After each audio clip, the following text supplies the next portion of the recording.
దేవుడు నీకు ఇచ్చిన కృపావరములను నువ్వు వాడుతున్నావా, వాడట్లేదా? దేవుడు నీకు ఇచ్చిన రక్షణ, ఈ ఉపదేశం, ఈ మేలైన సత్యం ఎక్కడి వరకు ఎదిగింది?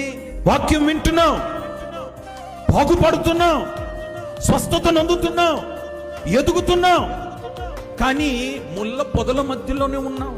దేవుడు మిమ్మల్ని వెలిగించినాడా లేదా? ఏ చీకటి అంధకారాలలో, నిందల మధ్యలో, అవమానాల మధ్యలో, సమస్యల మధ్యలో, భయంకరమైన అనారోగ్య పరిస్థితుల్లో నీవు నడుస్తున్నా, నిన్ను వెలిగించిన దీపము ఆరిపోవడానికి వీల్లేదు, తప్పడానికి వీల్లేదు. ఆ ధైర్యం వస్తుంది.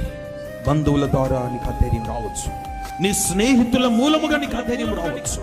వారి ఎదుటనే నీవు దీపస్తంభములో ప్రతిరోజు తైలం పోయి, నీ దీపం వెలగాలి అని అంటే ప్రతి దినము తైలము పోస్తూనే ఉండాలి. ప్రార్థన అనే తైలం, విశ్వాసం అనే తైలం, పరిశుద్ధత అనే తైలం. ఈ రోజు నీ దీపస్తంభములో తైలం పోస్తున్నావా?